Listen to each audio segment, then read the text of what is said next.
नमस्कार, मैं हूं निकिता और आप देख रहे हैं सत्यहिंदी.com। चलिए एक नजर डालते हैं अब तक की सुर्खियों पर। बीजेपी सांसद निशिकांत दुबे ने टीएमसी सांसद महुआ मोइत्रा पर संसद में पैसे लेकर सवाल पूछने का गंभीर आरोप लगाया है। इस सिलसिले में बीजेपी नेता ने लोकसभा अध्यक्ष ओम बिरला को एक पत्र भी लिखा है। इस पत्र में निशिकांत दुबे ने सुप्रीम कोर्ट के वकील जय अनंत देहदराई के पत्र का हवाला देते हुए कहा कि मुझे अधिवक्ता जय अनंत देहदराई का एक पत्र प्राप्त हुआ है जिसमें उन्होंने महुआ मोइत्रा पर सवाल के बदले रिश्वत लेने का आरोप लगाया है। बीजेपी सांसद ने पत्र में लिखा कि एक प्रसिद्ध बिजनेसमैन दर्शन हीरानंदानी के बिजनेस हितों को ध्यान में रखते हुए टीएमसी सांसद द्वारा सवाल पूछे गए हैं। उन्होंने कहा कि महुआ मोइत्रा के हालिया 61 सवालों में से 50 सवाल ऐसे हैं जो दर्शन हीरानंदानी और उनकी कंपनी के व्यावसायिक हितों की रक्षा करने या उन्हें फायदा पहुंचाने के लिए पूछे गए हैं। पत्र में आगे कहा गया है कि अब लोकसभा में प्रश्न पूछने के बदले एक व्यवसायी से धन जुटाने और दूसरे व्यावसायिक समूह यानी अडानी ग्रुप को निशाना बनाने की महुआ मोइत्रा की मंशा का पर्दाफाश हो गया है। इसके साथ ही बीजेपी सांसद ने इसे सदन की अवमानना बताते हुए तत्काल जांच की मांग की है। बीजेपी सांसद निशिकांत दुबे द्वारा लगाए गए आरोपों को टीएमसी सांसद महुआ मोइत्रा ने खारिज कर दिया है। उन्होंने अपने एक्स हैंडल पर लिखा कि जांच के लिए सीबीआई का स्वागत है, लेकिन मेरे दरवाजे पर आने से पहले सीबीआई अडानी के खिलाफ जो मामले लंबित हैं उसकी जांच कर ले। आपको बता दें कि महुआ मोइत्रा अडानी ग्रुप पर हिंडनबर्ग की रिपोर्ट के सामने आने के बाद से ही लगातार हमलावर हैं। इससे पहले भी उन्होंने अडानी ग्रुप पर गंभीर आरोप लगाए थे। वहीं आज निशिकांत दुबे द्वारा लगाए गए आरोपों का जवाब देते हुए महुआ मोइत्रा ने अडानी का जिक्र करते हुए कहा कि अगर अडानी समूह मुझे चुप कराने या नीचे गिराने के लिए संदिग्ध संघियों द्वारा बनाए गए और फर्जी डिग्री वालों द्वारा प्रसारित संदिग्ध डोजियर पर भरोसा कर रहा है तो मैं उन्हें सलाह दूंगी कि वे अपना समय बर्बाद ना करें और अपने वकीलों का बुद्धिमानी से इस्तेमाल करें। टीएमसी सांसद ने एक अन्य ट्वीट में कहा कि फर्जी डिग्री वाला और अन्य बीजेपी के दिग्गजों के खिलाफ विशेषाधिकार उल्लंघन के कई मामले लंबित हैं।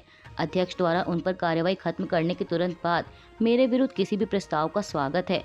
मेरे दरवाजे पर आने से पहले अडानी कोयला घोटाला में ईडी और अन्य लोगों द्वारा एफआईआर दर्ज करने का भी इंतजार कर रही हूं।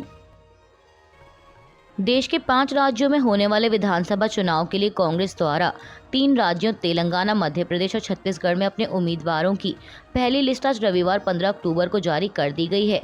कांग्रेस ने जहां छत्तीसगढ़ में 30 नामों की घोषणा की है तो वहीं मध्य प्रदेश में 144 और तेलंगाना में 55 उम्मीदवारों को मैदान में उतारा है।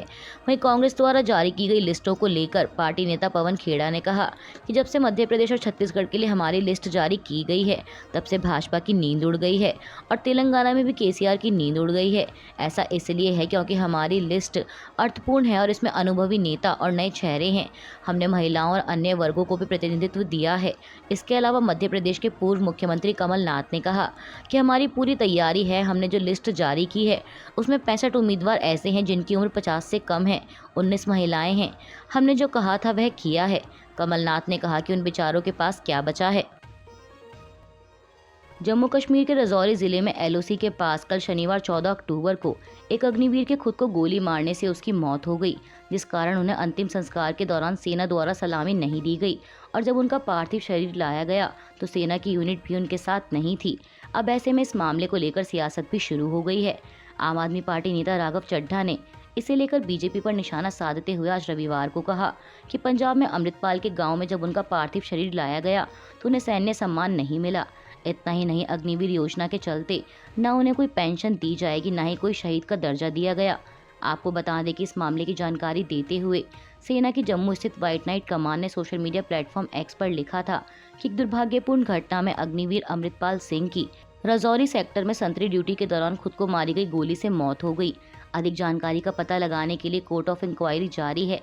सेना ने कहा कि मौत का कारण खुद को पहुंचाई गई चोट पाए जाने के मद्देनजर मौजूदा नीति के अनुसार उन्हें कोई सलामी नहीं दी गई या सैन्य अंत्येष्टि नहीं की गई। सेना ने पोस्ट में कहा कि भारतीय सेना शोक संतप्त परिवार के प्रति गहरी संवेदना व्यक्त करती है। अग्निवीर अमृतपाल सिंह की मौत को लेकर शिरोमणि अकाली दल की नेता हरसिमरत कौर बादल ने भी केंद्र पर निशाना साधते हुए एक्स पर लिखा कि यह जानकर हैरान हूं कि जम्मू कश्मीर के पुंछ में ड्यूटी के दौरान शहीद हुए अग्निवीर अमृतपाल सिंह का सेना के गार्ड ऑफ ऑनर के बिना अंतिम संस्कार किया गया। यहाँ तक कि उनके परिवार की ओर से एक निजी एम्बुलेंस में उनके पार्थिव शरीर को मानसा के उनके पैतृक गांव लाया गया। उन्होंने कहा कि ऐसा इसलिए हुआ क्योंकि अमृतपाल अग्निवीर था। हमें अपने सभी सैनिकों को उचित सम्मान देना चाहिए। रक्षा मंत्री राजनाथ सिंह से अनुरोध है कि सभी शहीद सैनिकों को सैन्य सम्मान देने के निर्देश जारी करें। आगामी विधानसभा चुनाव के मद्देनजर तेलंगाना की सत्तारूढ़ पार्टी बीआरएस ने आज रविवार 15 अक्टूबर को अपना चुनावी घोषणा पत्र जारी कर दिया है। इस घोषणा पत्र के मुताबिक मुख्यमंत्री केसीआर की सरकार ने सभी पात्र परिवारों को गैस सिलेंडर 400 रुपये में देने का वादा किया है। इसके अलावा दिव्यांग लोगों के लिए सामाजिक सुरक्षा पेंशन 6,000 रुपये तक बढ़ाई जाएगी। अब बात करें केसीआर भीम प्रथा इंदिकी धीमा योजना की, तो इसके तहत सभी बीपीएल कार्ड धारकों को 5 लाख रुपए का बीमा मिलेगा, जिसके प्रीमियम का 100% भुगतान सरकार द्वारा LIC के माध्यम से किया जाएगा। इसके अलावा रायतू बंधु को योजनाबद्ध रूप से हर साल 16,000 रुपये प्रति एकड़ बढ़ाया जाएगा। वहीं गृहलक्ष्मी योजना के तहत हैदराबाद में 1 लाख 2 BHK घर बनाए जाएंगे और जिन लोगों के पास रहने के लिए ज़मीन नहीं है उनकी पहचान करके उन्हें इस योजना का लाभ दिया जाएगा। इसके अलावा आसरा पेंशन 2,000 से बढ़ाकर 3,000 की जाएगी। तेलंगाना की केसीआर सरकार ने अपने घोषणा पत्र में प्रति परिवार 10 लाख रुपए अनुदान की दलित बंधु योजना को भी जारी रखा है और आरोग्य रक्षा योजना और आरोग्यश्री भीम योजना का कवरेज बढ़ाकर 15 लाख रुपए करने की बात कही है। इसके अलावा हर राशन कार्ड धारक को चावल देने के लिए तेलंगाना अन्नपूर्णा योजना भी जारी रखने की बात कही गई है। अब बात करें शिक्षा की, तो आर्थिक रूप से पिछड़े छात्रों के लिए 119 आवासीय विद्यालय बनाने का वादा किया गया है और अल्पसंख्यक जूनियर कॉलेजों को आवासीय कॉलेजों में बदलने का वादा किया है। इसके साथ ही केसीआर सरकार ने चुनाव से पहले कई राज्यों में उठाए जा रहे एक अहम मुद्दे पर भी गौर किया है। दरअसल घोषणा पत्र जारी करते वक्त मुख्यमंत्री केसीआर ने कहा कि हम सरकारी कर्मचारियों के लिए CPS से OPS यानी ओल्ड पेंशन स्कीम का अध्ययन करेंगे। हम वरिष्ठ अधिकारियों की एक समिति बनाएंगे और उसके अनुसार कदम उठाएंगे। क्रिकेट वर्ल्ड कप 2023 का 13वां मुकाबला आज रविवार 15 अक्टूबर को दिल्ली के अरुण जेटली स्टेडियम में इंग्लैंड और अफगानिस्तान के बीच खेला जा रहा है। बता दें कि इंग्लैंड की टीम ने टॉस जीतकर पहले गेंदबाजी का फैसला किया था। वहीं अफगानिस्तान की टीम 284 रन बनाकर 49.5 ओवर में ऑल आउट हो गई।